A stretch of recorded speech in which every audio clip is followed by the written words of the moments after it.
Engkau yang membentuk kami seperti bejana-Mu Tuhan. Engkau yang menjadikan kami Tuhan sesuai dengan apa yang Engkau mau Tuhan. Hanya buat kami kuat untuk menjalani setiap Tuhan proses kehidupan kami Tuhan. Roh Kudus menguatkan kami Tuhan. Kami serahkan ibadah ini Tuhan dari awal pertengahan sampai akhirnya. Engkau yang beracara, Roh-Mu yang bekerja, menjamah setiap kami, setiap jemaat online Tuhan. Engkau yang jamah setiap hati mereka yang haus dan lapar. Mereka yang membuka hati pagi hari ini untuk memuji menyembah Engkau, untuk mengundang Engkau, untuk mendengarkan firman-Mu Tuhan. Engkau yang tahu setiap hati mereka. Engkau mau penuhi mereka Tuhan, sehingga mereka boleh mengalami kebaikan-Mu, merasakan kehadiran-Mu Tuhan. Terima kasih Bapa, terima kasih Tuhan Yesus, terima kasih Roh Kudus. Yesus, padamu ku berseru, Kaulah penyelamatku, terpujilah Kau Tuhanku. Mulutku memuji nama-Mu sepanjang umur hidupku, terpujilah Kau Tuhanku. Yesus, padamu ku berseru, Kaulah penyelamatku, terpujilah Kau Tuhanku. Mulutku memuji nama-Mu sepanjang umur hidupku, terpujilah Kau Tuhanku di atas segalanya.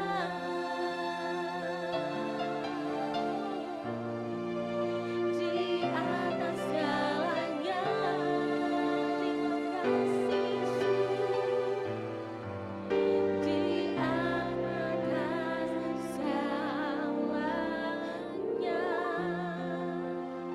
Benar Bapa, pada pagi hari ini Tuhan, biarlah Tuhan tidak hanya mulut kami yang memuji-muji-Mu, tapi biarlah setiap hati kami, hidup kami boleh memuji-Mu senantiasa.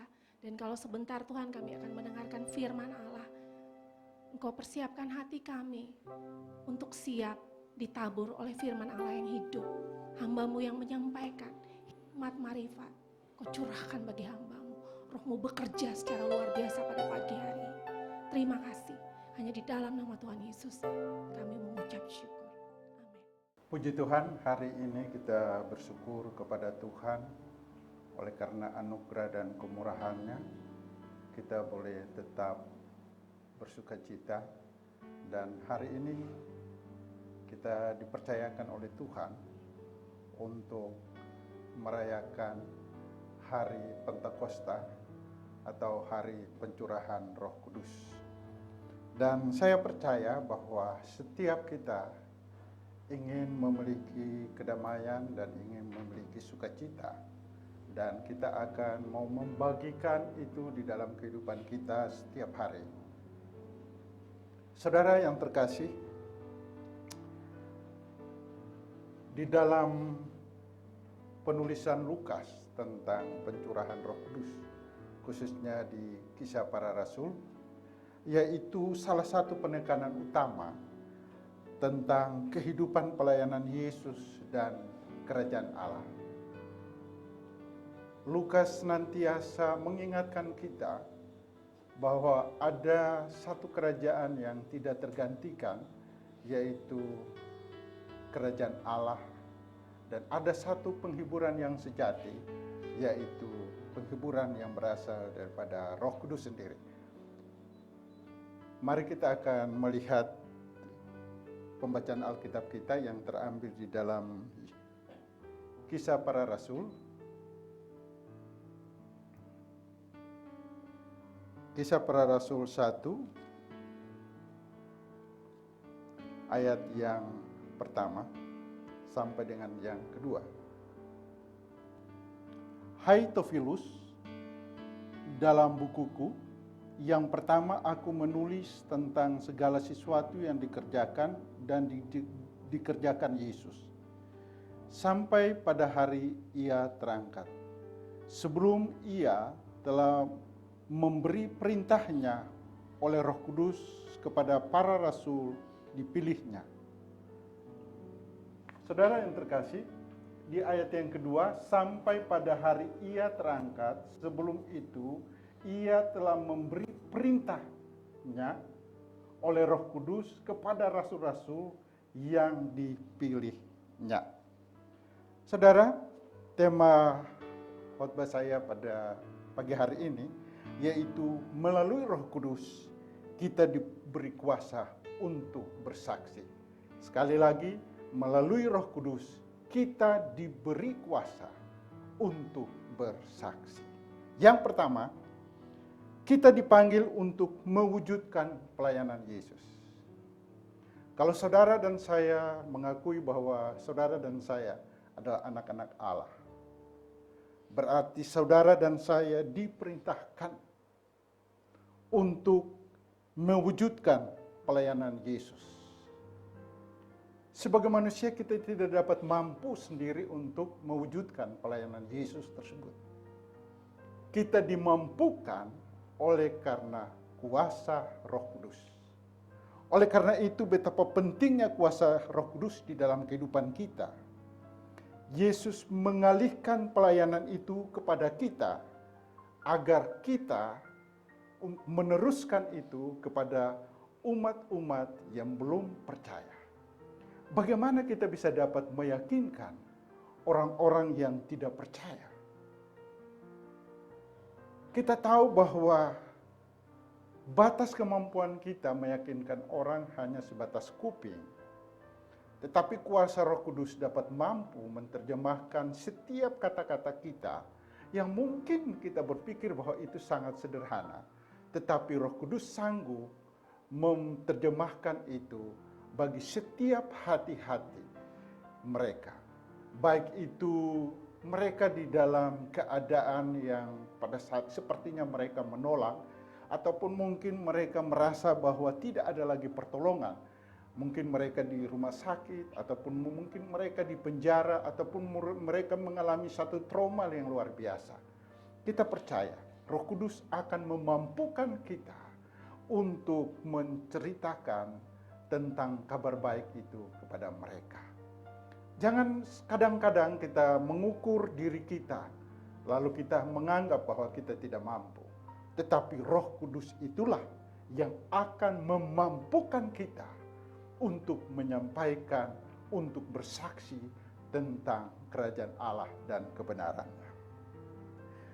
Saudara yang terkasih, agar kita memberitakan kerajaan Allah dengan sempurna, gereja itu harus diberikan kuasa. Tanpa kuasa Roh Kudus, maka kita tidak memiliki kemampuan. Oleh karena itu, kita tetap mengandalkan peranan Roh Kudus di dalam kehidupan kita. Kita tetap mengandalkan walaupun di tengah-tengah keterbatasan kita. Kita di tengah-tengah kelebihan kita harus tetap mengandalkan Roh Kudus yang akan memberikan kemampuan kepada gerejanya. Roh Kudus adalah sosok yang dinubuatkan oleh Yesus sendiri. Kalau kita baca di dalam Yohanes 4, pasal 14 sampai kepada Yohanes pasal yang ke-16. Alkitab katakan bahwa Yesus sendiri menjanjikan bahwa Roh Kudus itu yang akan memberikan penghiburan kepada kita. Roh Kudus itu yang akan menjadi penasihat dalam kita. Roh Kudus itu akan mengajarkan kita. Oleh karena itu, saudara, saya percaya kita telah menerima jaminan itu. Di tengah-tengah kesesakan yang pada saat ini terjadi di seluruh dunia, kita percaya bahwa hanya ada satu penghibur yang senantiasa memberikan penghiburan 1 kali 24 jam. Saudara datang kepada Dia, Roh Kudus. Saudara minta penghiburan, maka Roh Kudus itu akan memberikan penghiburan kepada kita. Dan mungkin pada saat ini, saudara, kita menemui jalan buntu di dalam perjalanan kehidupan kita. Entah itu di dalam pekerjaan, entah itu di dalam pelayanan, entah itu kita menemui masalah-masalah, sakit penyakit, ataukah masalah yang lain. Rasanya tidak ada jalan keluar. Kita percaya bahwa Roh Kudus itulah yang menjadi penasihat, yang senantiasa menantikan saudara dan saya untuk datang kepada Dia. Maka Roh Kudus akan menjadi penasihat di dalam hidup kita. Hari ini, dunia sepertinya terasanya luas. Ada banyak hal yang kita tidak mengerti. Tetapi satu hal, Roh Kudus dapat mengajarkan kita tentang hari-hari hidup kita. Bagaimana kita mengambil satu keputusan. Bagaimana kita bisa dapat berkomunikasi dengan orang. Bagaimana Roh Kudus itu akan mengajarkan kita tentang ilmu kehidupan. Mari kita harus tetap bergantung kepada Roh Kudus tersebut. Saudara yang terkasih, para murid harus menerima Roh Kudus dicurahkan di atas sebelum mereka dapat mewujudkan pelayanan Yesus. Jadi mereka harus membutuhkan Roh Kudus. Karena Roh Kudus nanti akan memberikan satu pergerakan, akan memampukan mereka, akan mengajarkan mereka supaya mereka tetap bertahan di dalam Tuhan. Walaupun di tengah-tengah tekanan sekalipun, Roh Kudus akan memberikan kemampuan kepada mereka. Saya percaya pada saat itu para murid galau. Tetapi para murid tetap yakin di tengah-tengah sang gurunya telah naik ke sorga. Mereka kehilangan pengharapan. Karena Alkitab mengatakan mereka hanya melihat ke atas. Mereka mungkin di dalam keadaan keputusasaan. Tetapi malaikat menegur mereka. Sampai kapan kamu di sini? Ingatlah janji sang guru, tunggulah aku di Yerusalem. Maka mereka di tengah-tengah kehidupan yang sederhana itu, mereka hanya cuma satu kata, taat. Walaupun mereka tidak tahu apa yang terjadi di Yerusalem. Dan mereka taat. Karena apa, saudara? Mereka dicurahkan oleh Roh Kudus. Sehingga mereka memiliki kemampuan yang luar biasa. Yang kedua, yaitu kuasa Roh Kudus memampukan kita untuk bersaksi tentang kebenaran Kristus. Siapa yang dapat mengetahui pikiran Allah? Siapakah yang dapat mengerti tentang pikiran Kristus?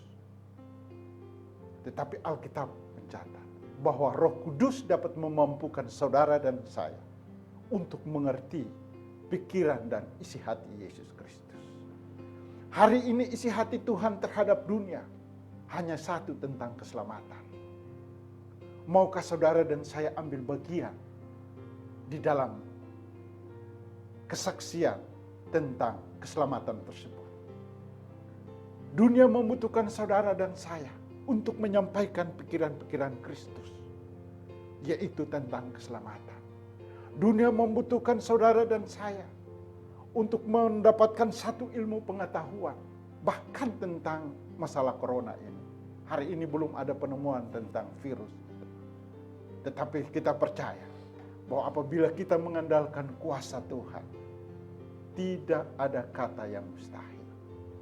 Hari ini, marilah kita mengundang Roh Kudus untuk dapat mengerti tentang pikiran Yesus dalam hidup kita. Saya percaya pikiran Yesus dalam hidup kita adalah pikiran yang paling termulia. Saya percaya pikiran Yesus bagi kita supaya kita menjadi berkat bagi banyak orang. Mungkin hari ini engkau berpikir, Tuhan, saya memiliki keterbatasan. Keterbatasan ilmu pengetahuan, keterbatasan ekonomi. Saya tidak memiliki apa-apa. Tapi hari ini, saudara belajar daripada Tuhan Yesus, maka Tuhan akan memampukan saudara. Saudara, kita lihat, misi kita adalah mengenal Yesus Kristus dan menyelesaikan amanat agung. Oleh karena itu, gereja berdiri untuk bersaksi tentang keselamatan itu. Gereja berdiri untuk mengajarkan umat-umat Tuhan tentang keselamatan itu. Gereja hadir di tengah-tengah dunia untuk membaptis umat-umat Allah, supaya mereka mengenal dan memiliki kepastian keselamatan tentang Yesus. Saudara, hari ini saya percaya dengan cara demikian, inilah gereja yang mula-mula. Gereja yang mula-mula tidak berdiri di atas gedung yang wah. Tetapi mereka hari ini seperti yang kita alami saat ini. Kita percaya kuasa Roh Kudus itu tidak terbatas. Kuasa Roh Kudus itu akan memampukan saudara dan saya untuk menyelesaikan amanat agung Tuhan Yesus. Saudara, kita lihat di dalam ayat yang ke-8. Kisah Para Rasul ayat yang ke-8. Tetapi kamu akan menerima kuasa kalau Roh Kudus turun ke atas kamu. Dan kamu akan menjadi saksiku di Yerusalem dan di seluruh Yudea dan Samaria dan sampai ke ujung bumi. Tujuan Allah mencurahkan Roh Kudus dalam hidup saudara dan saya hanya satu, yaitu kesaksian tentang kemuliaan Tuhan. Sekali lagi, tujuan Roh Kudus dicurahkan kepada saudara dan saya sampai pada saat ini, yaitu untuk menyaksikan kebaikan Tuhan. Saudara yang terkasih, hari ini kuasa itu akan memampukan gereja untuk membawa dampak yang luar biasa. Saudara, kita melihat contoh para penginjil-penginjil dari Eropa maupun dari Amerika. Mereka terbeban dalam pemberitaan Injil sehingga mereka mampu meninggalkan keluarga mereka sampai ke Irian, dulu namanya Irian, Papua itu. Lalu bagaimana Nommensen dari Jerman pergi sampai di daerah Sumatera Utara. Bagaimana Franciscus Xaverius ke Maluku. Hanya cuma satu. Karena kuasa Allah yang memampukan mereka untuk membawa dampak yang luar biasa. Jikalau hari ini kita dapat membaca dan menulis, jikalau hari ini kita dapat mengerti tentang kebenaran, karena Roh Kudus taruh kepada beberapa tokoh-tokoh yang Tuhan percayakan untuk mereka memberitakan Injil di seluruh Indonesia tersebut. Maka hari ini kita dapat bagian keselamatan itu dari mereka. Saudara, kuasa itu memelihara jemaat. Hari ini di dalam penggembalaan kita tidak dapat dengan kemampuan kita sendiri untuk merawat jemaat Tuhan. Hari ini dengan keadaan seperti begini, apakah saudara dan saya mampu merawat jemaat dengan kekuatan sendiri? Ataupun dengan teknologi yang sekarang canggih, lewat online dan sebagainya. Saya percaya itu pun terbatas. Tetapi dengan teknologi yang begitu canggih seperti yang sekarang saudara sendiri masih menonton siaran langsung. Apabila bersama-sama dengan kuasa Roh Kudus, saya percaya kuasa Roh Kudus itu memberikan kemampuan kepada gembala, memberikan kemampuan kepada seluruh jemaat, supaya jemaat Tuhan saling memelihara satu sama yang lain, saling mengingatkan, saling menasihati, supaya kita tetap hidup di dalam kasih Kristus yang ajaib itu. Saudara, yang berikut lagi kita lihat ada beberapa hal yang perlu kita perhatikan, yaitu di dalam ayat, kita lihat contoh di dalam 1 Korintus 2 ayat 34.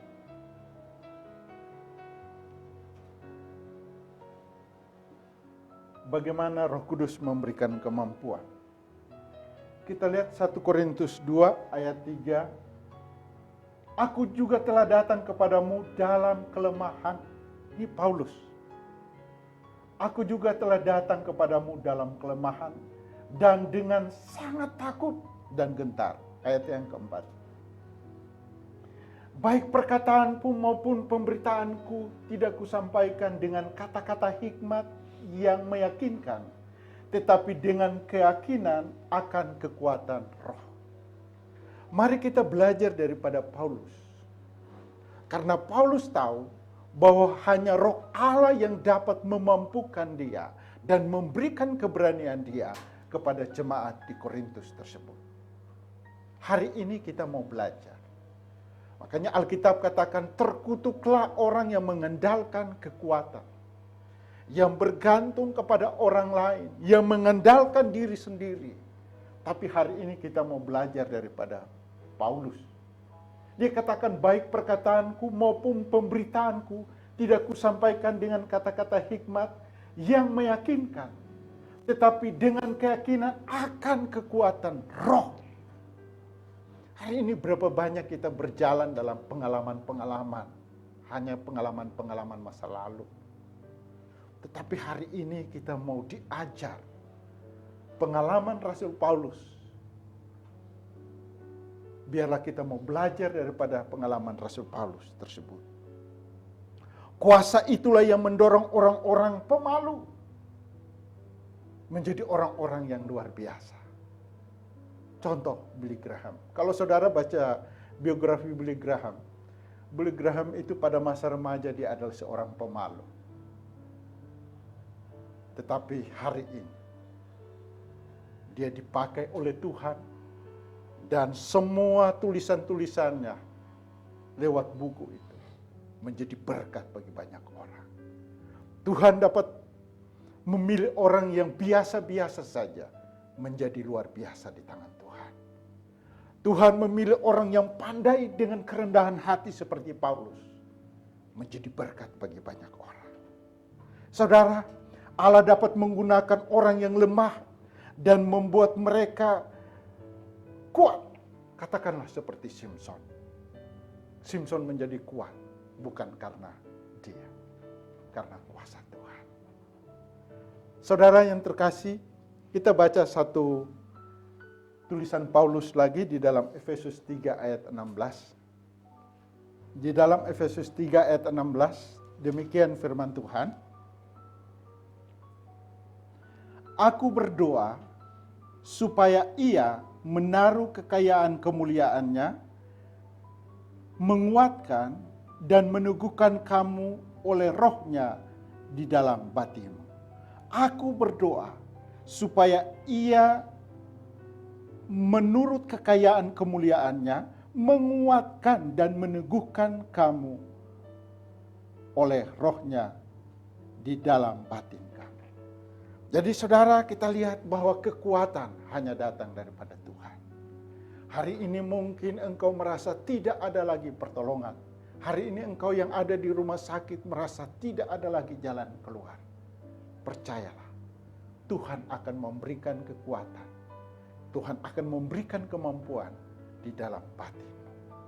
Hari ini mungkin engkau merasa keluargamu tertekan oleh karena masalah ekonomi.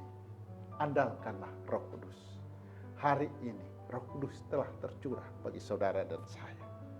Satu hal, kita taat walaupun kita tidak mengerti.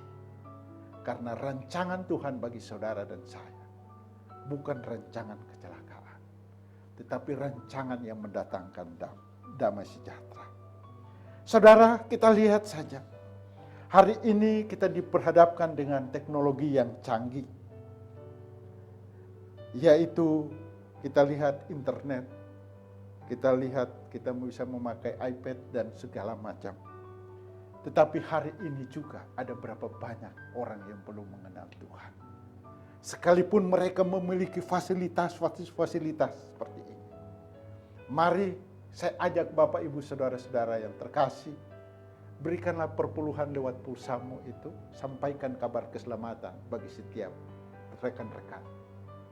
Saya percaya kalau kita beli pulsa 20.000, ya, tolonglah berikan 2.000 saja untuk sampaikan pesan-pesan keselamatan itu. agar dunia diselamatkan. Yang terakhir, saudara yang terkasih, yaitu kuasa Roh Kudus memungkinkan kita hidup di dalam ketaatan. Saudara, hari ini kalau saudara sudah taat, tetap andalkan Tuhan. Kalau hari ini mungkin orang mengatakan kepada engkau, rasanya seperti orang bebal. Itu bukan akhir dari segala sesuatu. Tetapi andalkan Tuhan. Supaya engkau memiliki ketaatan. Engkau tetap mengandalkan Roh Kudus. Supaya engkau dapat diubahkan oleh Tuhan. Saudara, kita melihat ketaatan para murid. Mereka tidak mengerti apa yang terjadi di Yerusalem. Tetapi satu hal, perkataan Kristus itulah yang mereka pegang. Mereka mendapatkan lawatan Roh Kudus. Mereka bergumul selama 10 hari. Bukan di satu gedung yang mewah. Bukan gedung yang fasilitasnya AC. Saya rasa tidak. 120 murid itu mereka berkumpul di loteng Yerusalem itu. Mereka cuma hanya satu kata. Taat. Sekalipun mereka tidak mengerti. Saudara, mereka orang-orang yang terbatas.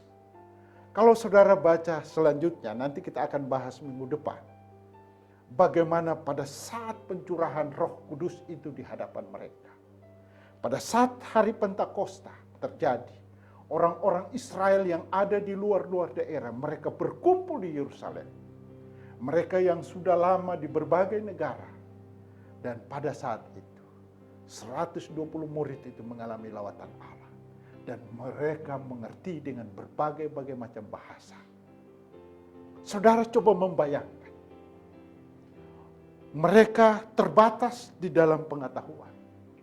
Tetapi oleh Roh Kudus memberikan kemampuan untuk mengerti bahasa orang-orang yang berkumpul pada saat itu, pada hari Pentakosta di Yerusalem.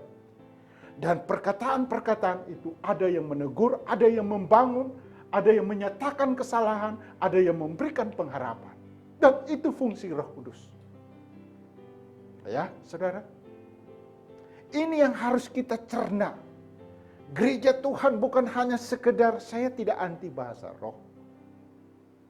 Tetapi biarlah kehidupan kita akan membicarakan kata-kata yang membangun. Supaya memberikan pengharapan, membangun orang yang pada saat ini yang putus asa, memberikan pengharapan kepada orang yang lemah, memberikan perkataan-perkataan supaya orang itu meyakinkan bahwa Yesus itu adalah Tuhan dan Juru Selamat. Saudara, kita lihat, mari kita belajar dari gadis yang bijaksana. Roh Kudus memberikan kemampuan bagi saudara dan saya. Roh Kudus pada saat itu adalah dinamos atau dinamit, membuat peledakan yang luar biasa.